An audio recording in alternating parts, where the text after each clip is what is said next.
Hola, ¿qué tal? Ya estamos transmitiendo. Gracias, Gianni. Estamos en la Semana del Libro de Arte de Kiosco.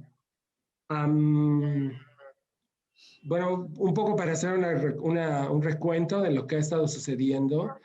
Hemos, en compañía de Jorge Luna desde ayer, que se nos ha unido, em, queríamos hacer una revisión de algunos libros que a nosotros nos parecen importantes en el arte boliviano. Y es bien interesante porque el libro que vamos a revisar hoy no es sobre arte, es realmente sobre la arquitectura de Freddy Mamani Silvestre, pero creo que es un fenómeno que se ha visto con bastante emoción e interés desde el mundo del arte y me parece que el libro que editó Ligia de Andrea en colaboración ha sido realmente uno de los grandes aciertos en relación al estudio de Freddy Mamani Silvestre y es una de las razones por las cuales yo estaba interesado en hacerle una entrevista a ella y realmente mostrar el libro que tenemos acá. Este, Porque el libro de hecho no está fuera de edición, pero es muy difícil de conseguir. Así que creo que valía la pena darle un poco de difusión y darle un poco como de atención a qué era lo que estaba realmente pasando en el libro. Y para eso tengo como invitados a mi colaborador, amigo, a Jorge Luna, que ya me ha acompañado ayer y me acompañará también mañana. Y por supuesto a una de las autoras del libro, que se llama Ligia de Andrea, una amiga de años que la conozco, de hecho, antes de haberme venido de regreso de México, ha sido como que desde que la conozco hace como 15 años, una, una artista de siempre que ha generado un montón de proyectos interesantísimos y por supuesto una intelectual seria, muy responsable y por eso es apasionante tenerla con Kiosco cuando nos visita, que se viene a quedar en Kiosco, es como increíble tenerla ahí y bueno, tenerla aquí con nosotros también es siempre increíble, le agradezco, entonces bueno, Jorge es investigador, Ligia es una de la coautora del libro, como siempre es una amiga muy, muy cercana a Kiosco, entonces les agradezco a los dos. Y bueno, vamos a empezar. Gracias. Se den un saludo a los dos, Ligi. Yeah. Hola. Gracias, Rodrigo, por tus palabras. Muchas gracias. Hola a todos. Rodrigo, un gusto estar acá con ustedes. Ligia, buenas noches y estamos listos. Gracias. Eso, Ligia, entonces, las cositas como más básicas sobre esta publicación. Yo he visto otros libros sobre Freddy Mamani Silvestre, ninguno editado realmente por Freddy, pero yo sé que en este caso sí hubo una intervención bastante directa de Freddy, sí se involucró en el proyecto, pero que las autoras en sí son Elisabetta Andreoli y tú. Pues me gustaría realmente esa parte muy clara, cómo fue como el diálogo entre ustedes y la decisión de escribir el libro. Sí, me gustaría eso. Gracias por la oportunidad y me parece una oportunidad bonita también porque el libro ha hecho un antes y un después en la arquitectura del Freddy. Pero lo interesante para mí y tal vez para un público es que yo venía queriendo, yo solita, quería veniendo a hacer un libro de imágenes de esta arquitectura que estaba explodiendo en el alto. Y nadie lo ha querido hacer. Hablé con algunas personas, te he comentado, ¿no, Rodrigo?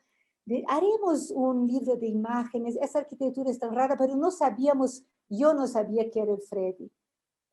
Cuando Elisabetta Andreoli estuvo acá para también lanzar un libro que ya ha hecho, Bolivia Contemporánea, un libro muy bonito sobre Bolivia, la encontré casualmente a través incluso del espacio Patiño y le he vuelto a decir mi deseo. Mi deseo era hacer un libro porque me encanta. Yo había hecho a curaduría también de un libro en el espacio Simón Patiño.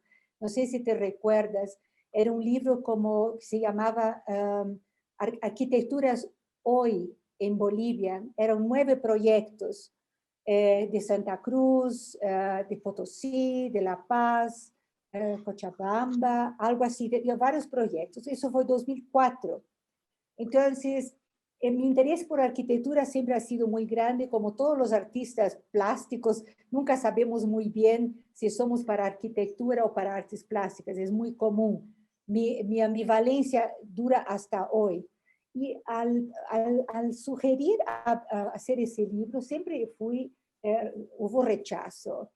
Y era al principio, 2010, 2011, era muy pequeña los iconos que aparecían. Y con Elisabetta, cuando le hablé, ella quería hacer un libro sobre el alto. Yo he dicho, quiero hacer un libro sobre arquitectura, y hemos estado arriba, y ella tenía mucho tiempo, mucho interés, y ella entonces ha buscado cómo saber quién era el que hacía ese tipo de arquitectura, que tenía una peculiaridad, para mí una peculiaridad estética muy fuerte, disonante de los exóticos edificios que también existían. Voy a poner exóticos porque llaman a la atención por su peculiaridad fuera de lo tradicional. Y fue así que ella y yo hemos empezado, agarramos a Alfredi y él ha querido mucho apoyar ese proyecto. Y te digo que le apoyó económicamente, yo creo que 90%. Porque él ha dicho a nosotras esto, él era totalmente desconocido, pero ha dicho, quiero que tenga un registro de mi trabajo, que se quede registrado como yo siendo el que empezó eso, porque él decía, eso seguramente se va a proliferar, que se van a continuar haciendo edificios diferentes, ¿no? Lo que yo quería era un análisis. Eso fue 2014, yo quería ver si podíamos hacer un análisis que creo que todavía nadie lo ha hecho, un análisis linda, estética, sobre qué forma, cómo eso todo se ha desarrollado en la arquitectura de él en especial, sin caer, diría yo hoy, después de todos esos años, sin caer en ese cliché, yo creo que es un poco cliché, de la respuesta que el Freddy mismo, cuando fue cuestionado, ¿cómo, de dónde sacas eso, de dónde? Él siempre dice, Tiwanaku y de los hawaios. Pero yo creo que esa respuesta tendría que ser abierta todavía. Para mí está abierto eso para investigar, ¿no ve? Y con la colaboración grande de la producción de la Elisabetta, se ha podido hacer este libro, ¿no? Que ha sido un trabajo muy duro porque nadie quería financiar. Nadie se interesaba por hacer ese libro y publicar. Y ahí es que entra el Freddy y que se interesa por hacer ese registro, vamos a decir así, ¿no? Y ahí empieza todo el conocimiento de él afuera. Acaba viniendo justamente un brasileño a hacer un film que lo ha mandado a Holanda, ¿no ves? Sobre arquitectura. Después vinieron chilenos para acá también a hacer una grabación dentro de un salón de fiestas, y ahí habría mucho que contar, digamos, ¿no? Pero el empujón primero ha sido desde que estoy en Bolivia, que voy muy al alto, ahora no, pero antes era casi todos los fines de semana, porque eso es un fenómeno, esa ciudad, ¿no? Es un fenómeno latente, en transformación latente también y constante. No sé si hago una introducción al respecto, Rodrigo y Jorge. Sí, me parece increíble, pero hay... ¿Mucha luz? No, estás muy bien, Ligia. No, Me parece interesante todo lo que comentas acerca de tu interés por Freddy. Y yo me pregunto si crees que la visión de Freddy realmente ha cambiado en los últimos años. Yo me pregunto, porque no sé si porque igual hay un montón de prejuicios socioculturales muy fuertes en Bolivia que al aproximarse a eso. Y yo creo que hay mucha confusión y mucho miedo cuando te aproximas a eso. Y claro, evidentemente Freddy, que sí es el primero, ha sido capaz de hacer de alguna forma como dar un salto que mucha gente ha empezado a imitar en el alto. Y por eso mismo se ha reproducido el fenómeno. Y eso que de alguna forma, yo no sé si es bueno o es malo, probablemente va a generar nuevos resultados y eso probablemente sí es bueno. No sé qué opinas. Yo lo que me gustaría aprovechar incluso esa tu pregunta, no sé si está apropiada mi respuesta, pero yo lo que sentí desde el principio, Rodrigo, era un prejuicio, porque hay un prejuicio contra el arte popular, vamos a decir así, de un modo general. Hay dos pesos, la arquitectura académica tradicional de los arquitectos, digamos, más de La Paz, hablando ahora solo de nuestra región, ¿no? Sin contar que hay en Santa Cruz importantes arquitectos y por todos los lados muy importantes, pero hablar de una arquitectura del alto, tanto es que es muy conflictivo para muchos, para mí no, pero aborda un problema de racial también, cultural. Tú dices con mucho miedo. Cuando Elizabeth ha ido a facultades de arquitectura y otros lugares para hacer una invitación a la inauguración del libro en el Patio de Cristal, en el Museo Nacional de Arte, tenía que decir, pero con ciertos cuidados. Cuando hemos hecho la presentación, tengo acá la presentación del libro del Freddy en una feria de libro, estaban invitados 3 arquitectos incluso. Yo fui a la Católica, invité a los arquitectos porque quería un debate sobre la arquitectura esa del libro del Freddy del Alto. Y 2 arquitectos han criticado frontalmente, estaba el Freddy ahí, y han criticado su arquitectura, diciendo más o menos que eso no era arquitectura. Y hay otros arquitectos que, por otros depoimentos de la red que he visto, que afirman categóricamente que eso no es arquitectura, que es un pastiche, que es... tanto es que Cholet chocaba al propio Freddy, esa definición de Cholet. Ahora él ha dicho de la mujer chola, pero no del cholo, porque el cholo sí es negativo. Y tanto es que la definición del propio Freddy era arquitectura andina. Hemos encontrado ese nombre, arquitectura andina de Bolivia. Arquitectura andina. Ni siquiera nueva arquitectura andina, porque creo que la anterior no ha existido de esa forma, ¿no? Entonces, hay 2 peleas para mí aquí en la lectura de la arquitectura de Freddy. Una es racial, de clase y de raza, y otra es el mundo académico, de la arquitectura académica, de formación de influencia occidental, y la de él, que es un punto fuera de la curva, vamos a decir así. Que todo el mundo está ahora que ele está famoso, que foi a Fundação Cartier, a Metropolitan Museu, e le invitam para todos os lados, agora todos entram em um circuito de aceptarlo, ¿no? De coquetear un poco con eso. Hay incluso fiestas en los salones del Alto.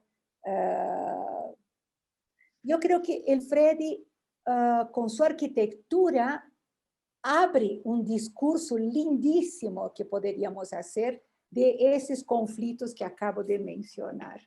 Deberíamos estar hablando más de eso, ¿no? No sé si respondo a tu inquietud. Sí.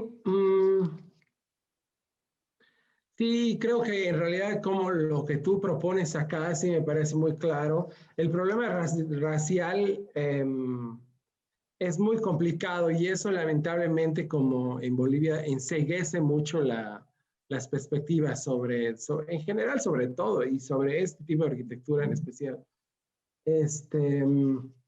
Yo no sé, tú crees, tú que no eres boliviana, ¿tú sientes la tensión racial en la obra del Freddy? ¿Tú la ves? O sea, porque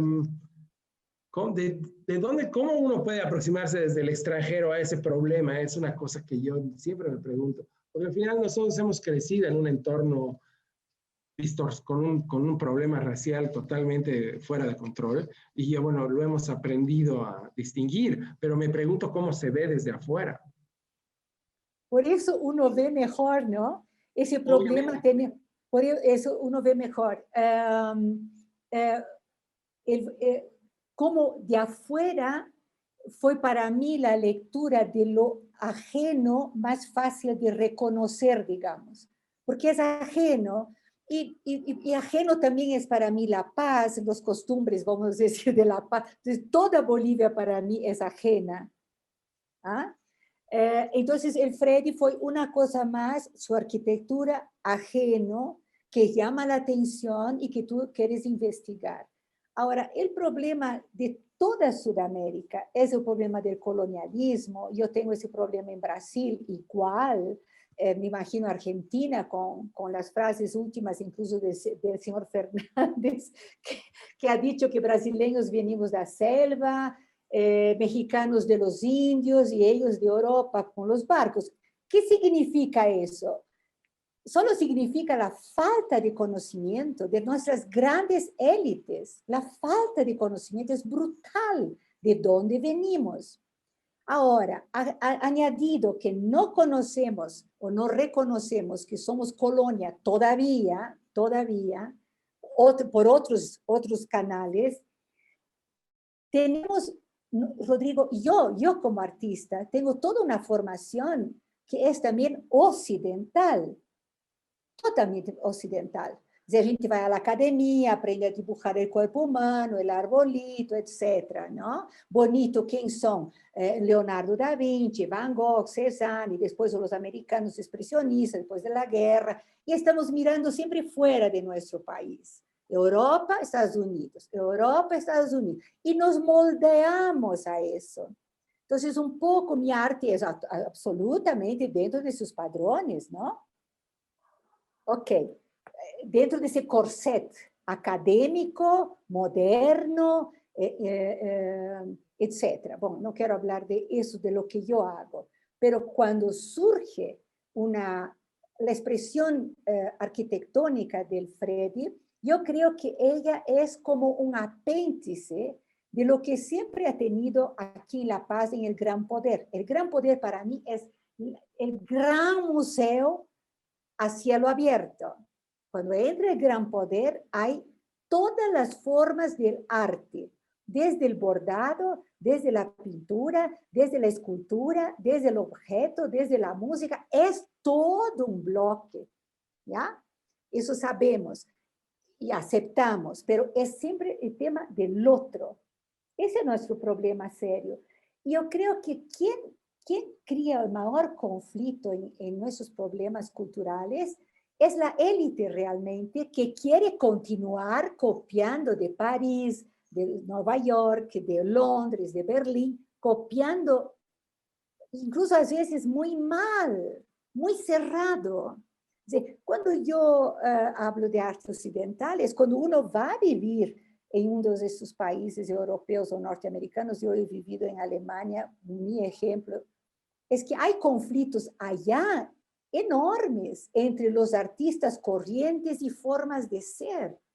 Nosotros tomamos por un libro un canal y ese canal obedecemos. Creo que con la arquitectura pasa lo mismo. Es decir, los mestres de arquitectura acá y en todas las universidades son los norteamericanos y europeos, desde la Bauhaus, y porque la Bauhaus y más un poquito la Bauhaus. ¿Ah? Cuando llegué a Alemania, mi profesor de historia y estética ha dicho que lo peor que había hecho era la Bauhaus en Alemania, un alemán. Que lo único que había quedado bueno de la Bauhaus eran los íconos, esos íconos de que se ponen en el baño, el bonequito ese, ¿cómo se llama eso? ¿No ve? Tiene un nombre, ¿no? Tiene un nombre esos íconos, pero no importa. Señalética. Señalética. Ella decía eso en la universidad, en la Freie Universität von Berlin. El profesor Gutiérrez decía que lo único que había sobrado bueno de la Bauhaus había sido la señalética, que había usado todavía. Bueno, Para dar una idea, nosotros tomamos una línea filtrada. Ahí surge un Freddy indígena, del Alto, difícil de... Y él es una persona hiperlúcida, él en particular. Y él no ha cambiado a pesar de ter ido, y eso encuentro admirable ya un rasgo de su personalidad, no ha cambiado. Ha ido para la Fundación Cartier, ha reproducido un salón de festas de él en París. El Met de Nueva York también, y no sé qué a otros lugares ha estado. Raro, Rodrigo, que él no, o Jorge, que él no sea en todas las revistas, en las revistas Hola, etcétera, etcétera, etcétera. No se publica nada, los periódicos.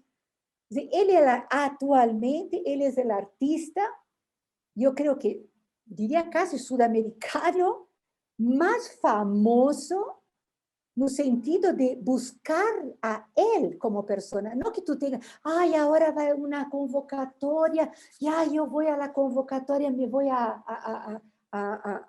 ¿cómo decir? Me voy a inscribir.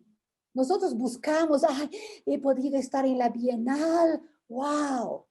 A él le vienen a buscar, le han venido a buscar todos, pero todos de afuera. Por ese momento que yo creo que es nuestro problema, por no tener prejuicio. Cuando tú eres de afuera en una cultura, todo que es extraño, tanto el Freddy cuanto, digamos, no la zona sur de La Paz, porque ahí hay rasgos bastante occidentales, ¿no?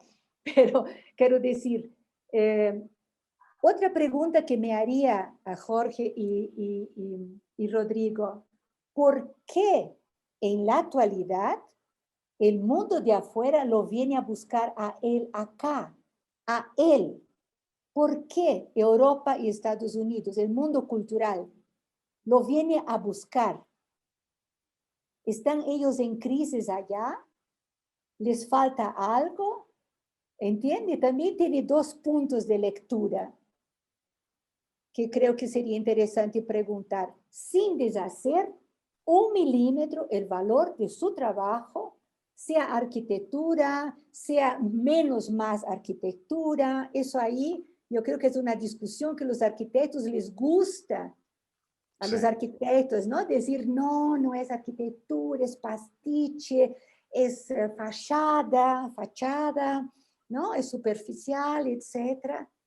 Pero sus cholets, por ejemplo, su arquitectura, es una síntesis del desarrollo económico, cultural, en tiempos modernos, en tiempos de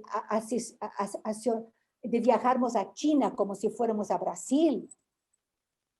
El tiempo, para mí el Freddy es también una coincidencia de espacio y tiempo. El Evo, bien importante, la figura del Evo, no hablando de la política, pero de la figura del Evo como el primero indígena. No, no es el primero, en México también hubo. Toda esa discusión que se hace, yo creo que es una discusión del complejo de inferioridad de las clases privilegiadas académicas. Es un complejo que tenemos. No, no es el primero, no, pero el más. Tienes que siempre reducir ese tema, ¿no ve? Entonces, el más fue importante con la figura del Evo, central. El desarrollo económico que tuvo Bolivia, justo en los primeros periodos con el Evo, que ha cambiado la política con Brasil, con el gas, que Lula estaba en el poder, y Lula habla de eso varias veces, casi lo ahorcan a Lula, la élite brasileña, por ter pagado más el precio del gas, que Lula dice que era una miseria lo que Brasil pagaba, era una vergüenza lo que Brasil pagaba por metros cúbicos, no me recuerdo. Salieron revistas de la élite paulista, de los bancos y las finanzas. Era una imagen, era el Evo dando una patada a Lula, de este grado, revistas importantes de Brasil, isto é, Veja, etc. Entonces, los Kirchner estaban en Argentina, el Lula, había el Mercosur, había Correa en toda una línea de izquierda que se apoyó en un momento dado. Bolivia tuvo un boom económico gigante, vamos a decir así, que también se refleja en la economía del Alto, obviamente. ¿Quién son? Comerciantes, ¿no? Los mayores dueños de cholets. Y voy a decir más, cuando hemos hecho el libro del Freddy, con el Freddy, la Elisabetta, el Alfredo, que es un excelente trabajo como fotógrafo, el Alfredo Ceballos, excelente trabajo, está en el libro. Hemos tenido que a veces quedarnos esperando afuera, me recuerdo que era un frío, llovía, y el Freddy a pedir permiso a los dueños de las casas si nos dejaban entrar para fotografiar. Muchos propietarios de los cholets no nos han dejado entrar, que decir, no nosotros, al Freddy mismo para poder documentar. ¿Te das cuenta que no era nada eso todavía? Y en 4 años, creo, de 2014, con este libro, y la repercusión que se ha dado, ¿no? Porque fue una serie de casualidades en cadena. Hay todo, de repente, eso que pienso que es un problema nuestro cultural, viene de afuera, se registra como el Freddy mismo quería que registrase, pero vienen otros y empiezan a ver todo eso, y todos aprueban. Ahí ya, ¿no ven? ¿Cómo tú vas a ir contra la Fundación Cartier? Ahora tú imagínate yo, no digo yo, alguna artista plástica boliviana fuera una exposición única, exclusiva de un artista plástico boliviano en el Cartier, en la Fundación Cartier, por decir. Fuera Berlín, fuera el currículo del Freddy debe ser gigantesco. Estaríamos, ¿no? Festejando en todas las revistas, entrevistas, televisión, etc. Es el Freddy esa persona. Entonces, para mí, destapa esta olla de prejuicios, tanto estéticos, vamos a hablar de eso, sería lindo hablar. Yo creo que sí deberíamos hacer un estudio, creo, sobre los detalles de ese fenómeno que no conozco, ¿no? Pero sería interesante hacer un estudio sobre vuestra, no quiero decir porque me siento ya muy incorporada a Bolivia, ¿no? Pero nuestra cultura. No sé si me expliqué o si salí del tema. No, estás bien. Ya. Yo no sé si Jorge tienes alguna idea y quieres participar. Sí, sí, me gustaría. Hay algunas, bueno, hay varias cosas muy interesantes que has planteado, Ligia. Y una de las primeras preguntas que hacías era ¿por qué desde el exterior, desde el mundo europeo, se interesan en el trabajo de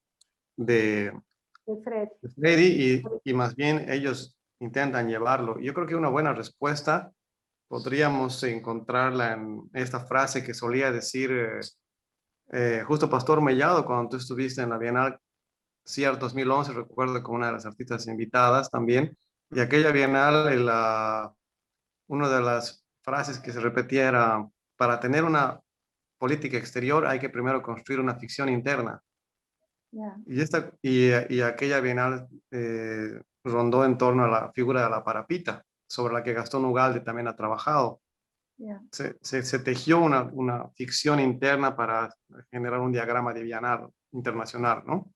Y pienso que Freddy Mamani es una de esas ficciones afortunadas internas sobre las que podemos todavía construir mucho más y a partir de las cuales se puede recién pensar en una política exterior. Y ahora, ¿qué les falta en el mundo europeo?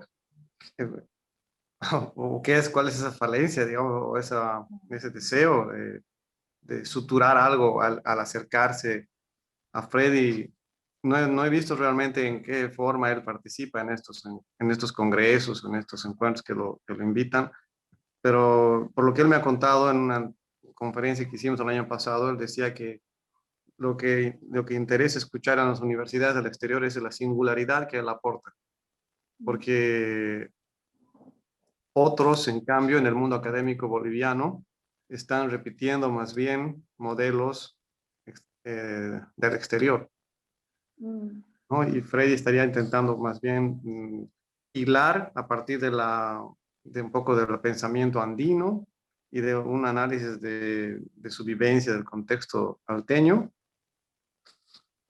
algo propio, algo singular, y eso es lo rico, ¿no? Bueno, y este libro, hay que decirlo, hablando del libro, tiene un aporte muy importante que es el de que permite conocer más a fondo el interior de los edificios, mm, y la estructura, la tipología de la arquitectura en sí, ¿no? Y nos permite discutir y vamos a poder hablar más allá de las fachadas de colores exóticos, fosforescentes, etcétera, mm, ¿no? Como eh, realmente diseños de lujo, ¿no? mm. Y los textos son fantásticos, los textos redactados acá por Elizabeth Isabel, Andreoli, sí, ¿no? sí, Donde muy nos bueno. cuenta, por ejemplo, que estos edificios tienen un presupuesto de 250.000 a 600.000 dólares. Es Mm, interesante entonces crear un libro de lujo también sobre este tema, ¿no? Pues sí. se nota que es un libro al que le han dado una edición muy cuidada. Eh, ¿Puedo acrescer algo a lo que tú dices? Esa pregunta de por qué Europa y Estados Unidos, por qué los de afuera vienen a ver su arquitectura. Yo tengo una crítica de mucho tiempo de que toda la estructura académica europea, porque yo estudié también artes visuales en Berlín, en la Hochschule der Künste, y junto estaba la de arquitectura, es un corset hace mucho tiempo. Las academias, y como uno repite acá lo mismo por el mundo afuera, tienes que hacer así, dibujar así. Entonces tú entras con un talento súper revolucionario a una universidad europea de artes, hablando de mi experiencia, y empiezan a decir, eso no es. El Freddy se ha salvado para mí justamente porque no ha ido a estudiar afuera. No lo han, no lo han puesto el corset, porque cuando vas afuera a estudiar, los europeos, mayormente, en mi experiencia, nunca he estado en Estados Unidos estudiando, el arte es eso. Viven en definiciones estrictas. Por ejemplo, en mis tiempos de los años 80 en Berlín era Joseph Beuys, la figura llamada charlatán por un lado, y otro era un revolucionario del arte, ¿entiende? Pero era entonces, he tentado estudiar incluso y leerlo, era para mí súper complejo, no quería entrar en eso. Valcárcel también parece que ha tenido contacto con las teorías o con Beuys directamente, pero son dioses.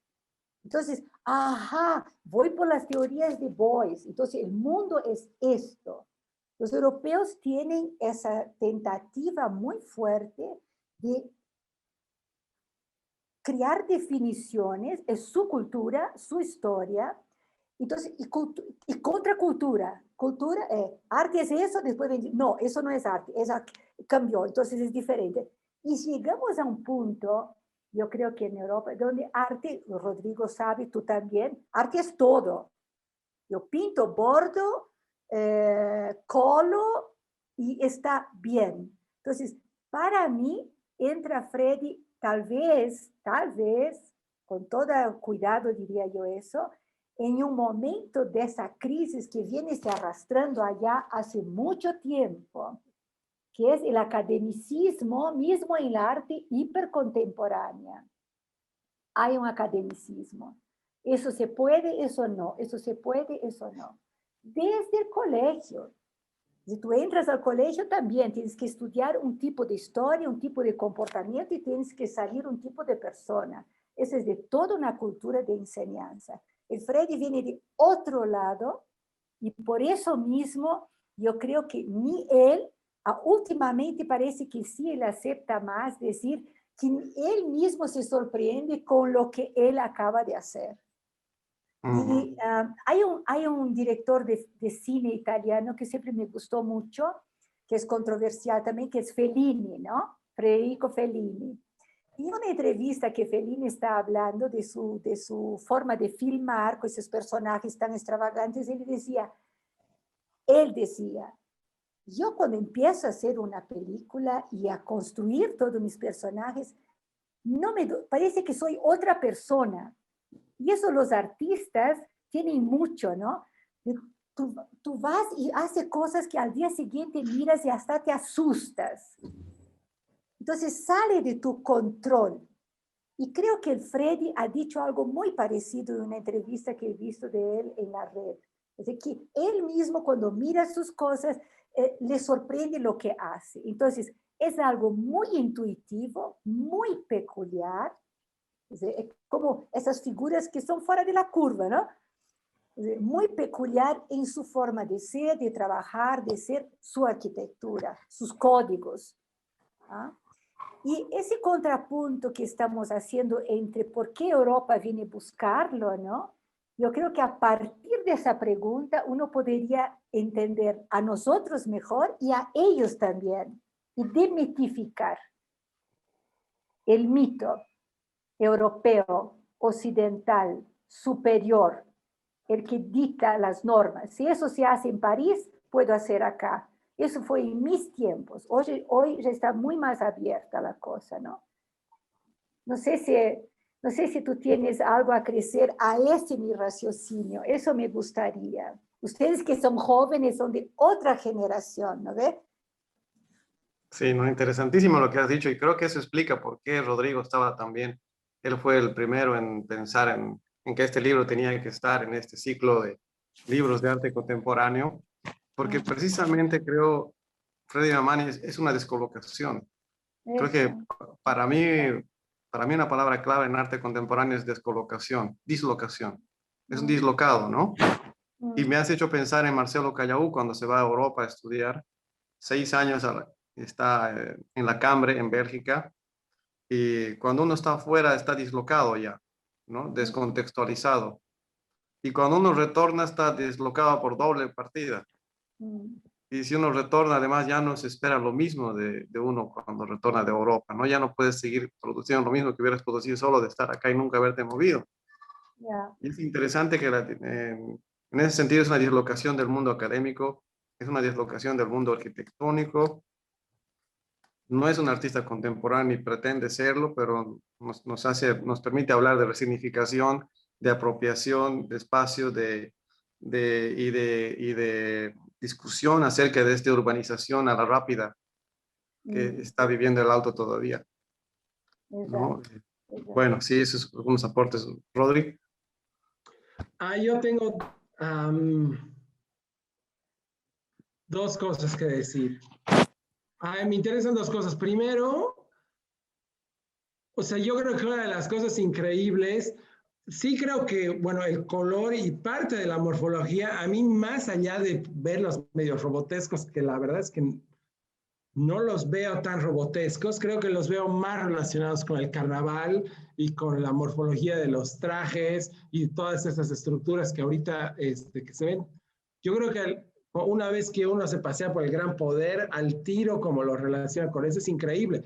Pero por un lado hay como cierta negación de verlo directamente relacionado, de cómo la cultura popular también puede influir a la arquitectura. Y esta es una de las discusiones que yo creo que en relación a Freddy todavía tienen mucho miedo. O sea, hay todavía mucho temor por aceptar que la arquitectura de Freddy sí tiene una referencia social tan compleja y tan agresiva que por un lado la rechazan y por otro lado Freddy necesitaba mucho valor para expresarla simplemente en la traducción que implica agarrar como lo que ya estaba puesto en un disfraz, en una máscara o en una maqueta de las alacitas y traducirlo a la arquitectura, ¿no? Eso a mí me parece increíble y creo que yo he escuchado en algún momento una entrevista de él que decía que había algo que él sentía y que él podía proporcionar también por un sesgo de identidad. Y esa es una de las cosas que me parece interesante. También hay una identidad en el edificio. No es solamente que es un edificio extraño para el extranjero, sino también hay como cierto juicio político sobre estos somos y no sentimos vergüenza, no sentimos miedo de expresarnos en nuestros propios términos. Por un lado. Por otro lado, a mí una cosa que me parece increíble es que han dicho, yo soy muy amigo de Ceci Lampo, hablo hartísimo con ella y todo el tiempo estamos hablando sobre las estrategias de inserción y siempre especulamos acerca de que las verdaderas Bolivias están donde uno no lo espera. Y en este caso, como el Alto es también un lugar pues en el que probablemente no es necesariamente el lugar en el que uno esperaría que van a surgir los grandes intelectuales, pero no es el único alteño sobresaliente, porque Silvia también vive en el Alto para el caso. Y me parece que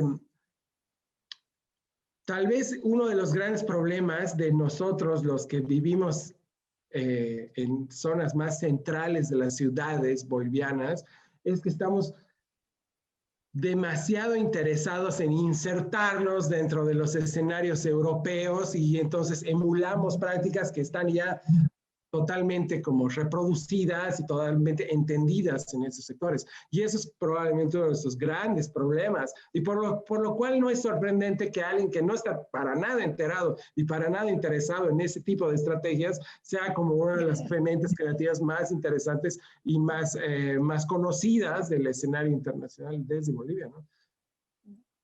Eso. Me parece increíble. O sea, voy a terminar con una cosa. Lo más complicado es que para nosotros artistas creativos, intelectuales, vamos a decir, lo más complicado es que vayamos a encontrar una manera de poder ser responsables sobre nuestra propia identidad, sobre nuestra propia identidad como creadores, ¿no? Desde dónde nos vamos a aproximar a nosotros mismos para poder aportarle al mundo, pues es bien complicado. Vamos a tener, o sea, emular al Freddy Mamani, ¿cómo lo emulas desde otro sector del país, ¿no? Es bien complicado. Bueno, en fin, no sé qué opinan. Yo tengo un conflicto ahí y una autocrítica a nuestra cultura, digamos, occidental de las grandes urbes, ¿no?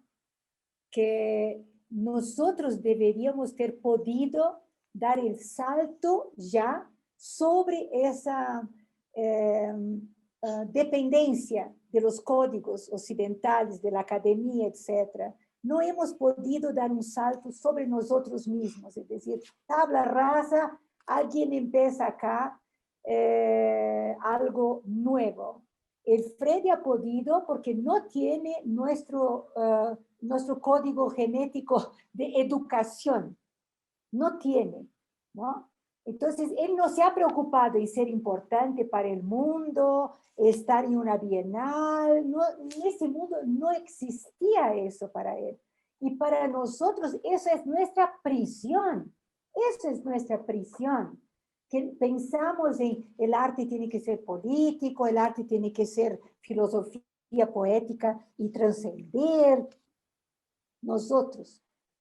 Por eso él, al hacer, yo pienso, es todo muy intuitivo. Él tuvo que construir un discurso prácticamente para los medios, porque cuando hemos lanzado su libro en el Museo Nacional, o el lanzamiento del libro, todos preguntaban, ¿y de dónde sacas? ¿Y de dónde sacas? Porque, ¿cómo has hecho eso, no? Mirando al libro y las gigantografías que estaban colgadas en las paredes del museo.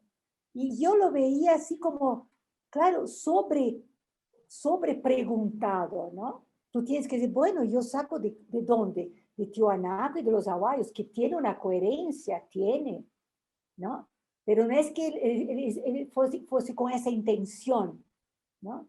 voy a buscar mis raíces, yo como brasileña, voy a buscar mis raíces, ¿dónde están? En Italia, porque mi abuelo vino de Italia, entonces voy a tener que ir al Véneto, ver qué ha pasado ahí. No da, no da, no ha hecho eso, no ha hecho. Y nuestra prisión, otra prisión que tenemos, tú decías antes algo, ¿no? De fue surgir eso justamente, tú decías con la Cecilia, que surge, Bolivia está representada en lugares donde uno ni se imagina. Lo negamos esos lugares en primer lugar, ya en la vida doméstica.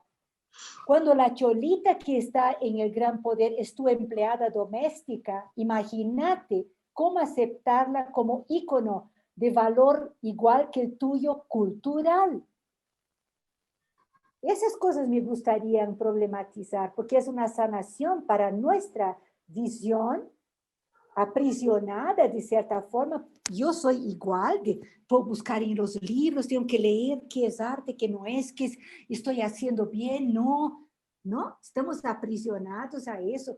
Y los europeos igual de aprisionados, porque cuando hay un Joseph Beuys allá que manda todo al aire, llamaban él en Alemania de charlatán. Chamán era la doble, ¿cómo se dice la similitud con las dos palabras? Charlatán y chamán, porque ella aludía, ¿se dice? Se refería a los chamanes en Mongolia, donde su avión ha caído en Siberia y le han rescatado unos chamanes de una tribu. Él sufrió un accidente de avión en la Segunda Guerra Mundial, el Joseph Beuys, y sobrevivió gracias a una serie de curaciones hechas en un lugar retirado. Entonces, y vino con toda una mudanza, un cambio de visión del arte. Y me recuerdo en Berlín cuando en un programa de arte, la radio, un argentino en los años 80 le preguntó si sus teorías, etcétera, del arte valerían para Argentina. Y él ha dicho que no sabía, que valía para Alemania, pero no sabía decir si valía para Argentina. Ese principio del arte ecológico, la escultura como cualquier forma de ser, etc. ¿Ya? Entonces, nosotros tenemos un problema de desnudarnos frente a nuestros propios conceptos, digamos, que los tenemos como muy, demasiado, ¿no? El valor que damos. Y otra cosa, Rodrigo, que me aflige siempre, desde siempre, yo fui a estudiar también afuera, es ese nuestro aprisionamiento a lo que es de afuera y el poco valorar lo que somos adentro, eso que tú dices. Pero ¿quién transmite eso aquí adentro? ¿Quién no deja entrar en nuestro círculo los que están afuera?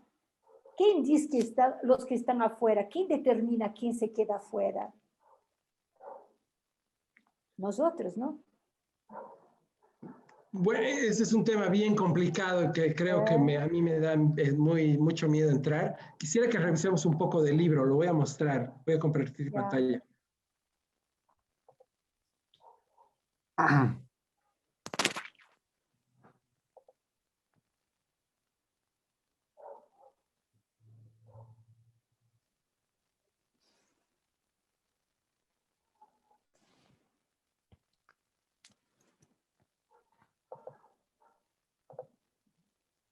Ay, no. Yo tengo una pregunta para Ligia que podemos aprovechar para iniciar. Ligia, ¿qué lectores tenían en mente cuando han escrito el libro? ¿Para qué lectores era este libro? Ninguno, ninguno. No, ninguno. Para hacer un libro, para mí era hacer un libro bello, sobre una arquitectura especial y de ese autor. No hemos tenido.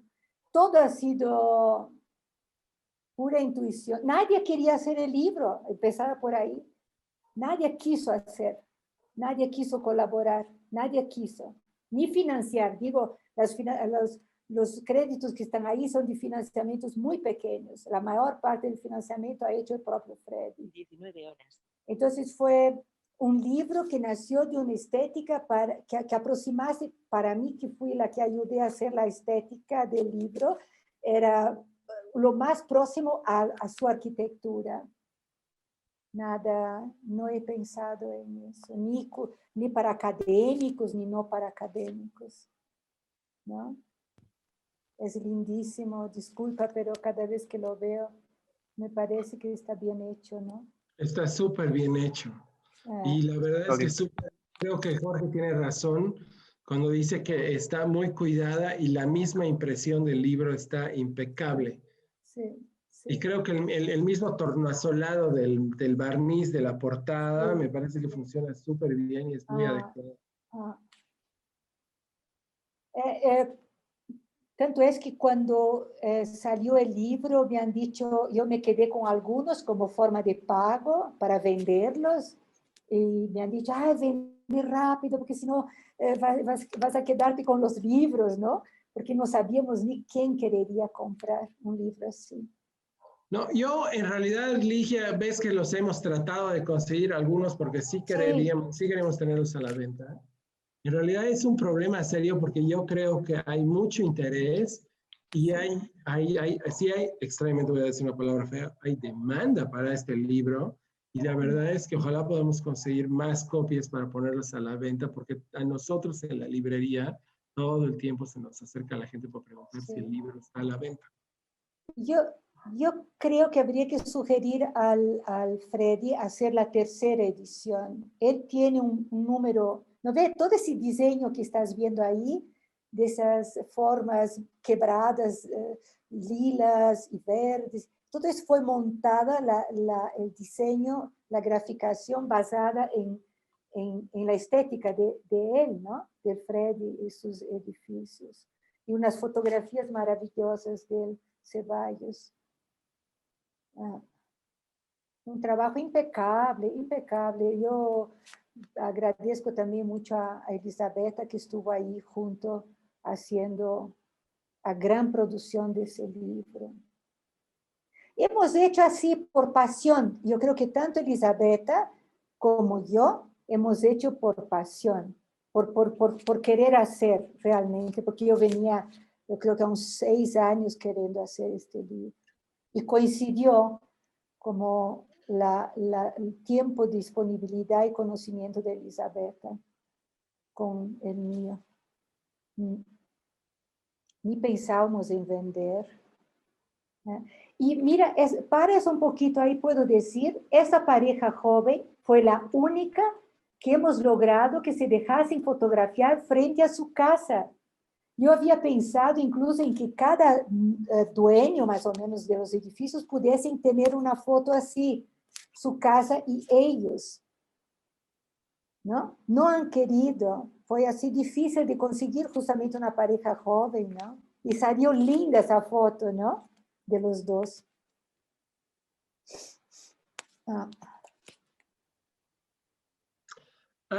Orly, hermano, tu comentario es muy largo, no lo voy a leer, pero voy a responderte. Yo creo que uno de los grandes problemas de la inserción y legitimación en este país es que no tenemos ningún tipo de institucionalidad cultural. Entonces, al no tener un gobierno, al final de cuentas es sálvese quien pueda, hacemos lo que sea para poder insertarnos y eso nos quita mucha capacidad de integración internacional. Al no tener gobierno es muy difícil poder llegar como individuo solo a los escenarios internacionales y poder integrarte. No creo que... Yo sé que hay gente que es súper capa y súper valiente y puede relativamente integrarse en los escenarios internacionales, no solamente en la arquitectura, sino especialmente en el arte, pero no creo que sea fácil y tampoco creo que se pueda sin el gobierno, o sí, sin un apoyo del gobierno, sí, sin una política cultural de internalización de la cultura que sea realmente responsable, ¿no? Pero así como estamos, no creo. Y como, sí, bueno.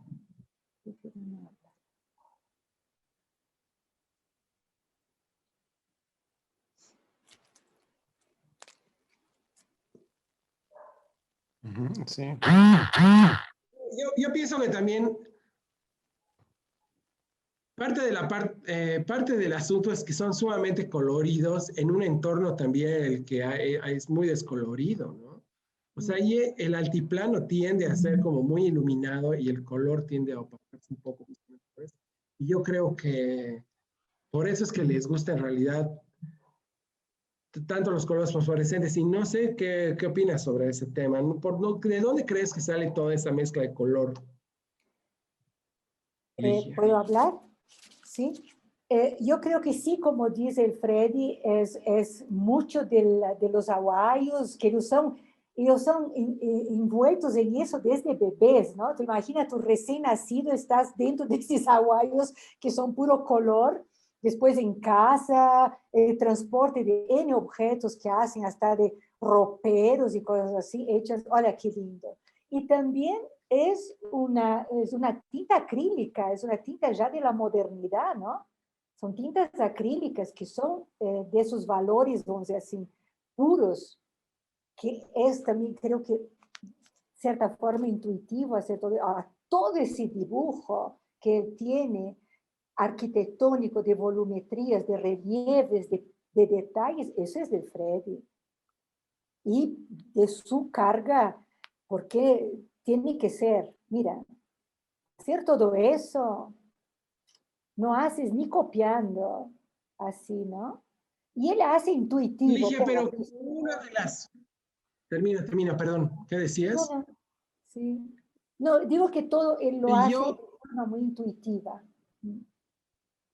Por ejemplo, Rodrigo, si yo tuviese en la universidad, me harían estudiar Goethe, todo el tema de teoría del color, de dónde viene, el color físico, químico, etc. Y después toda la gama de Paul Klee, ¿entiende? Entonces te aprisionan en códigos, ya es como, está dentro de ti. Tú no te atreverías a hacer eso si has estudiado en una academia de arte. No te atreverías ni de arquitectura. No te atreves. ¿Cómo vas a mezclar naranja dentro de casa con verde, rojo, azul? Ponga. Y esos salones, ellos después en una fiesta lo vuelven a decorar con globos, con telas. Entonces, es una cultura compleja, riquísima, porque el Gran Poder revela eso. Es una cultura compleja, riquísima.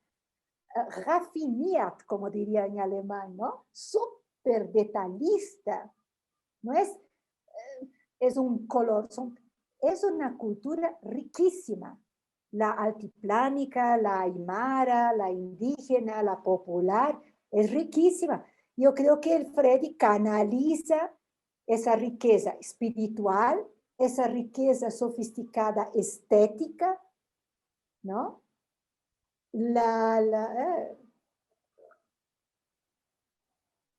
no.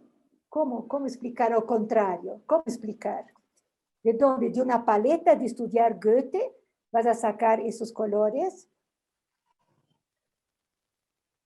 Eso sería lindo, abrir un seminario, un debate sobre eso, ¿no? ¿Por qué eso es extravagante? Para el Freddy seguramente eso no es extravagante, es lo normal, natural que él podía hacer en un salón, es pintarlo así. No, dudo que tenga hecho extra para llamar la atención y que le digan que eso es lo que es ahora. Él empezó haciendo cosas más discretas y más oscuras. Creo que bien al final del catálogo hay imágenes de sus primeras construcciones y son más tonos tierra.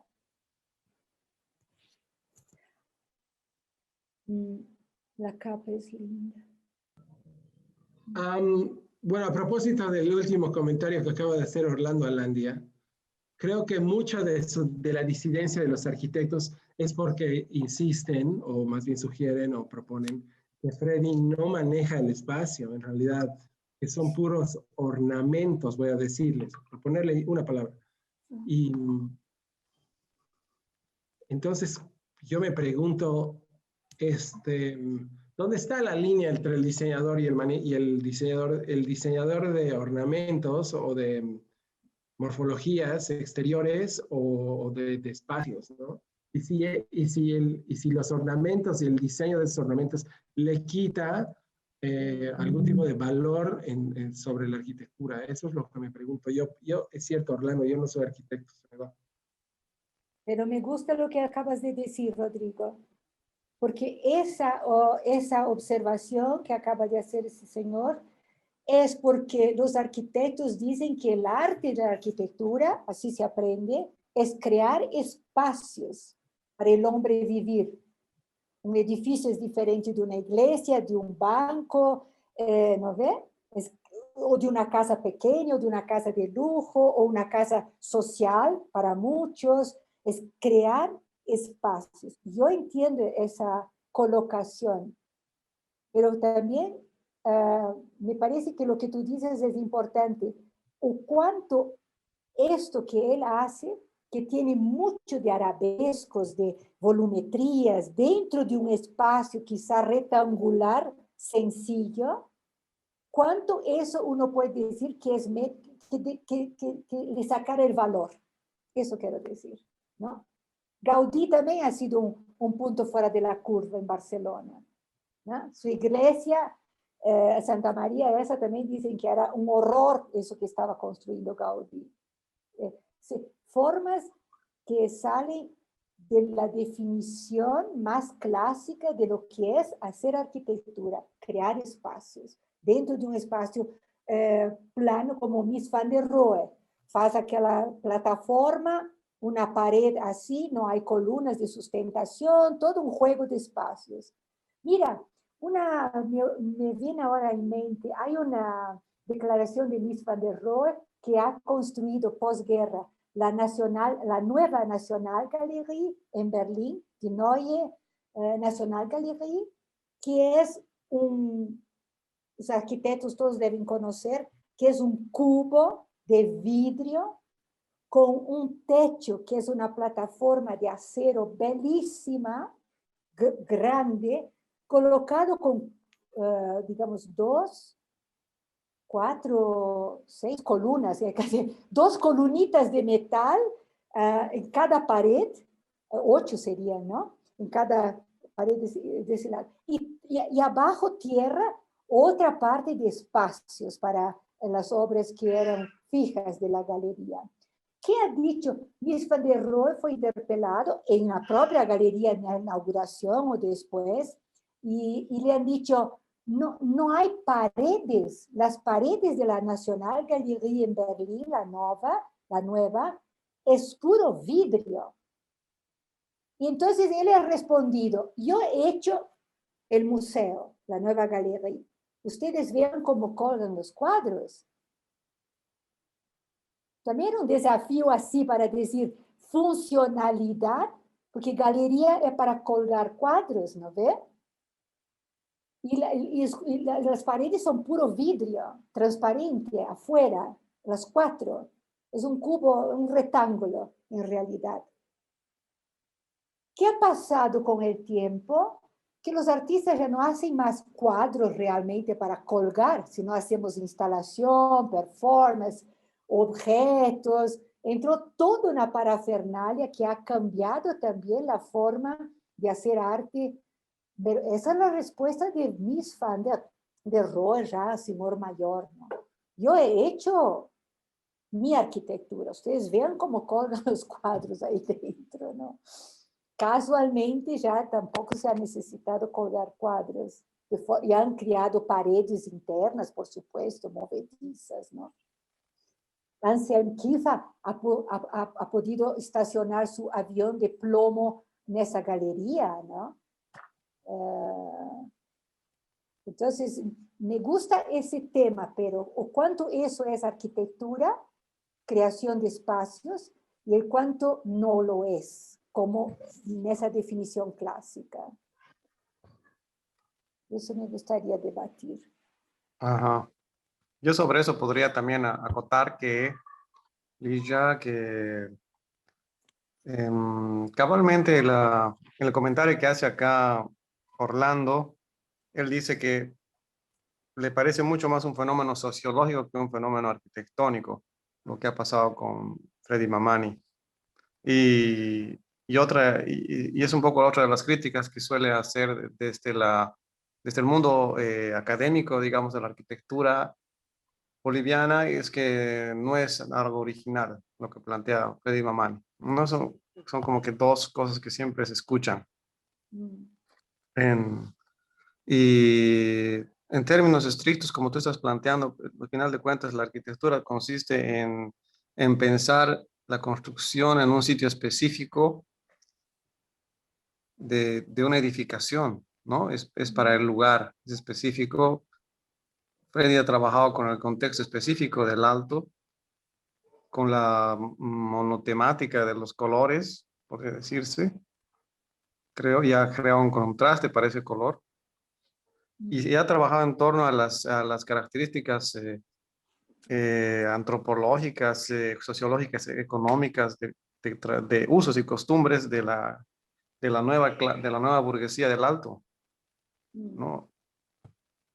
Y creo que ahora que estamos viendo el interior del libro, sobre todo en la parte donde nos muestra los interiores, y cómo se ha dividido en pisos y cómo está pensado para generar ingresos y para mostrar un estatus Mm.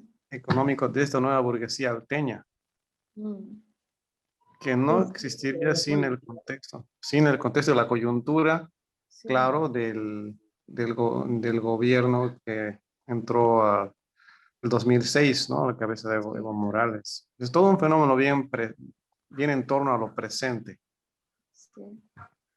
En todo caso, porque se es dice muy claramente contemporáneo. que hay como cierta, que esta condición comerciante del alteño está sumamente presente en los edificios. El alteño en sí diseña su casa pensando en, bueno, voy a vivir arriba, pero la parte de abajo siempre va a ser negocio. Y que eso está pensado en el diseño de los arquitectos. Ujú. Y sí, me parece que sí, evidentemente creo que en todos los edificios la parte de abajo está siempre pensada para poner un negocio. Porque tiene que rendir.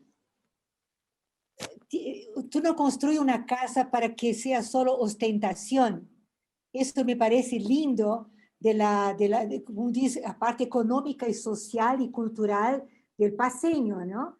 Digo, del alteño, que sería decir, yo pago aquí $500,000, me construyo una casa, pero tiene que generar ingresos. No es una ostentación obsoleta para mostrar apenas a los amigos, yo tengo. Es un lugar para generar ingresos. Es un banco. Es un banco. Es un banco que da trabajo a mucha gente, etcétera, y al dueño, por supuesto, ¿no? Y además, lindo estéticamente. Yo creo que ahí sería lindo estudiar también esa coincidencia, ¿no?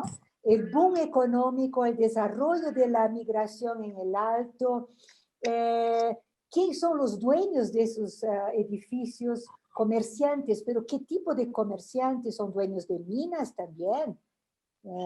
No son solo comerciantes, creo que son dueños de minas y transporte.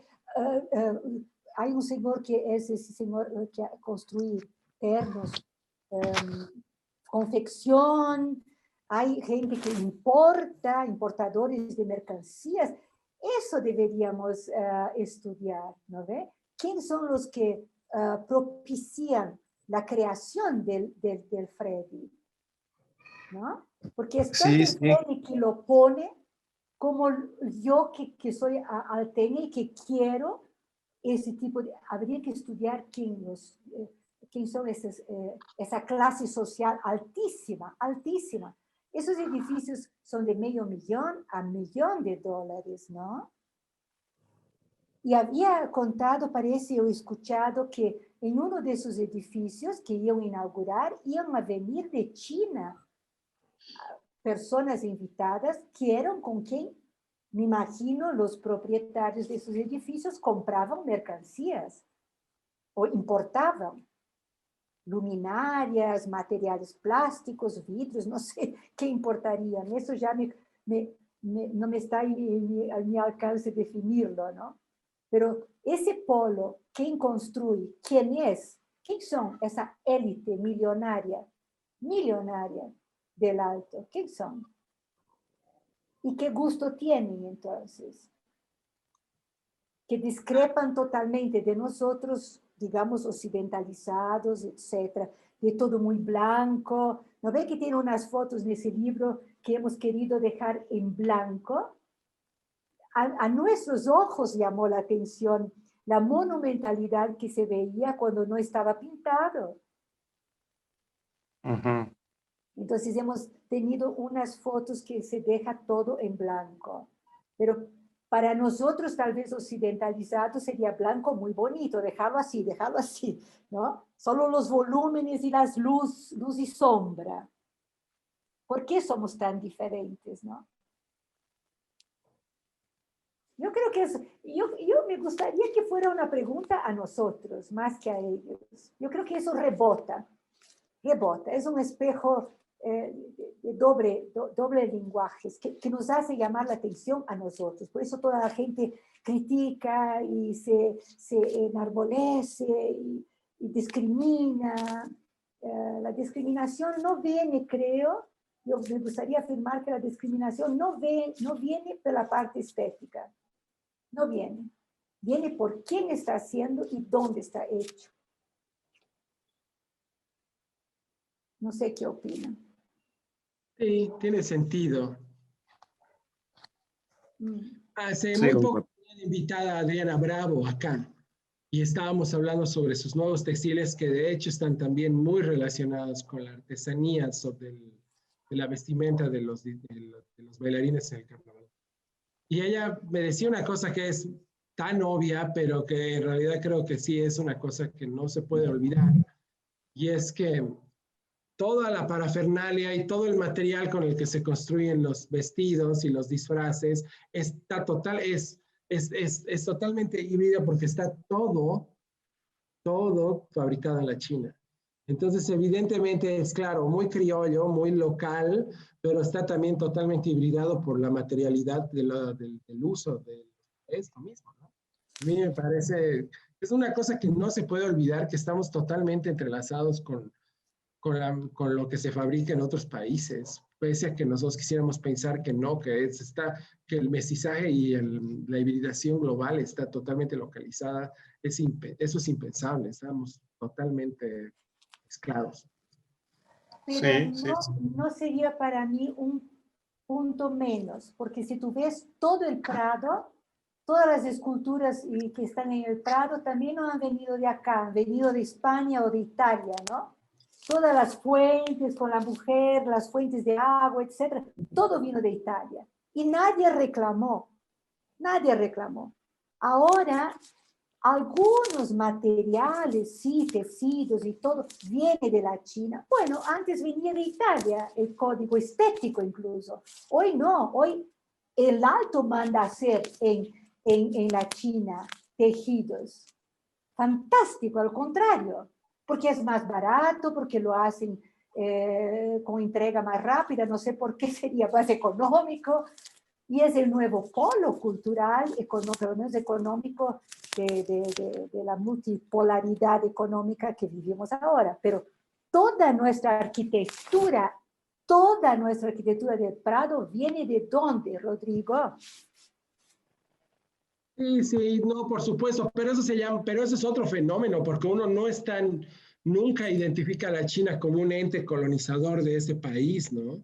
En cambio, claro, Pero nosotros no, bien conscientes de que evidentemente toda la arquitectura del centro de La Paz está profundamente influenciada, no solamente por la arquitectura, sino por la manera por todo, pues, por toda la colonización de los europeos, pero cuando caminas,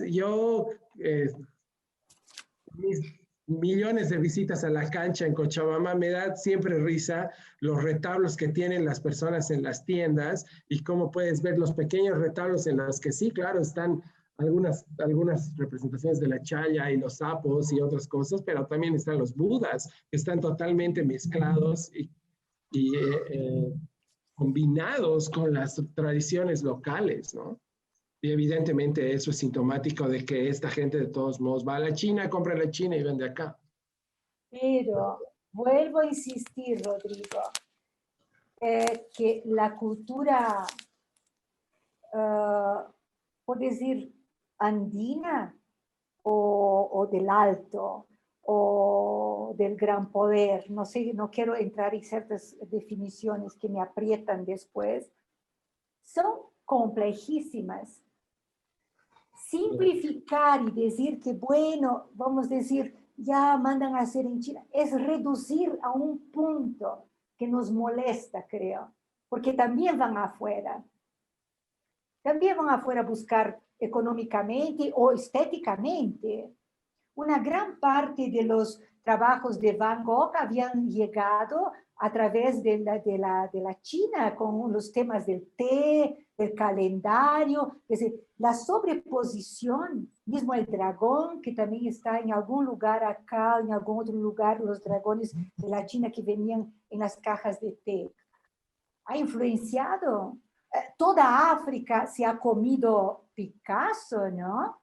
Se lo ha comido.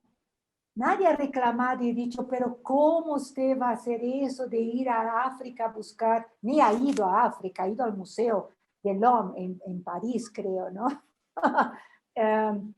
¿Entiende? Ese tomar algo para mí ahora de China como materia prima, etcétera, a mi gusto, lo encuentro incluso con más soberanía. Porque comprar la estatua de la fuente de Trevi y traerla para acá, ¿no ve? Porque compraba a la fuente entera, con la estatua, con los angelitos volando, etcétera y tal, ¿no? Ellos no. Tú mira adentro ese salón, mira ese edificio, la complejidad estética es enorme. No respeta la ventana, pasa un hilo ahí de estético, ese rojo, que cruza al medio de una ventana. Y cuando estás dentro de casa, tienes toda la ventana con esa tira de concreto, que es la decoración. Entonces, y todo el gran poder y todas las otras culturas que no estamos mencionando ahora, el gran poder como el ícono urbano mayor. Pero yo he ido hace 10 años atrás a Challapampa, he asistido a una fiesta en Challapampa, donde las señoras, un día estaban solo haciendo panes, y es así un aguayo bordado, agarrado no aguayo, panes, tipo marraqueta. ¿Tú ya habías visto eso antes? Yo jamás, ¿no ves? Entonces, vas a entender lo cuánto desconocemos de nuestra cultura alrededor de la Plaza Avarúa, donde estoy yo ahora, ¿no ves? Y de mi barrio Sopocachi, vamos a decir así. Bolivia es inmensa en culturas, es inmensa. Eso creo que sí deberíamos discutir. ¿Qué está atrás de todo eso, de toda esa arquitectura? ¿Cómo hace con que personas acepten eso? Claro, el tejido ya no es más el tejido en una, ¿cómo se llama? En una tejedora, vamos a decir, tradicional, ¿no? Ya hay aguayos estampados en plástico y eso debe venir de la China también. Seguro. Ya. Yo estaba viendo algo acá en el libro. Hay una parte en la que en los textos que enmarcan bien, encuadran bien el asunto y te hace reflexionar sobre cómo estas construcciones de Freddy son muy interesantes y llamativas, pero funcionan en la medida que funcionan para el alto y con el alto, porque el alto es un desborde que ha adquirido vida propia, ¿no? Ya no es una periferia, Sí. que es un desborde que ha adquirido una propia autoorganización. Sin embargo, tiene problemas, varios problemas, y uno de ellos es lo que ya señalan el modelo repetitivo de diseño de las construcciones. Yo creo que en ese marco de monotonía de construcciones que se puede ver muy bien cuando uno cruza por el teleférico, en ese marco destaca resalta y adquiere una singularidad especial este tipo de diseños sobrecargados, arabescos, festivos, que yo no diría que son lindos. La palabra subjetiva no me parecen lindos, y en otros lugares, puestos en otros lugares, podrían parecer algunos armatostes sobrecargados, pienso yo. Pero en el alto y como desborde y como reflejo, además de esta clase de comerciante que es un desborde dentro del aparato económico mismo del país, es todo un fenómeno interesante en su conjunto.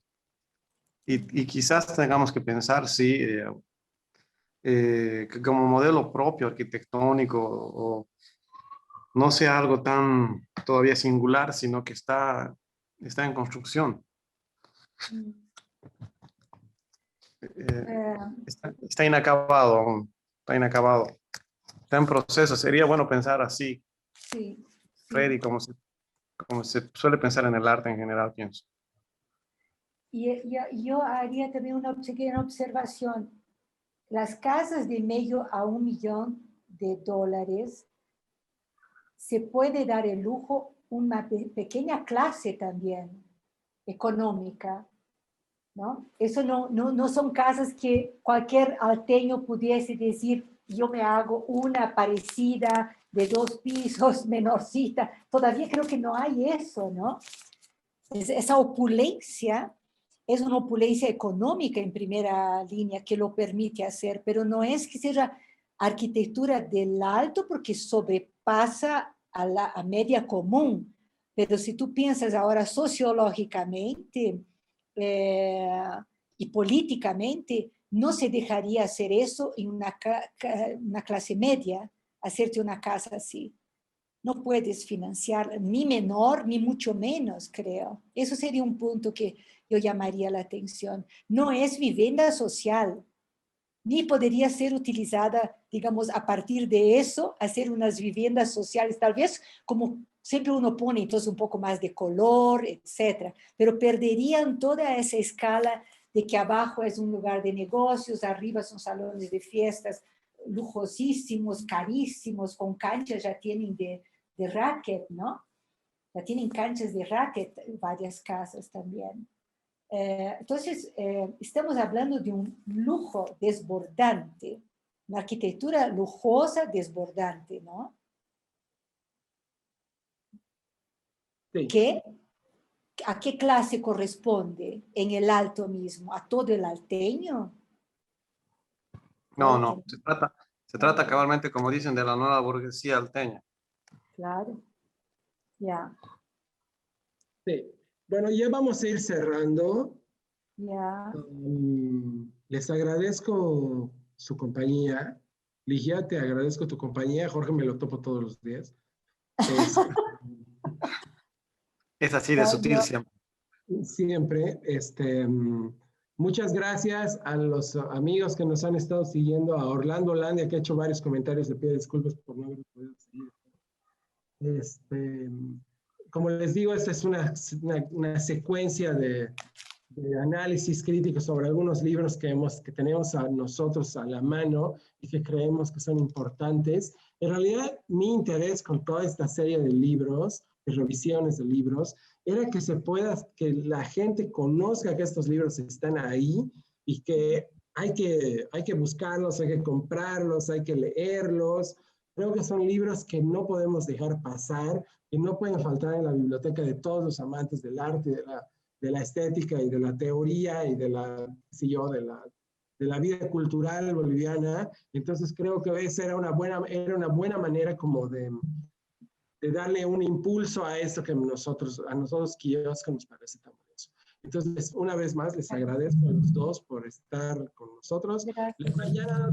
Mañana tengo a Ramiro Garavito conmigo, con nosotros, con Jorge, que también va a estar aquí conmigo.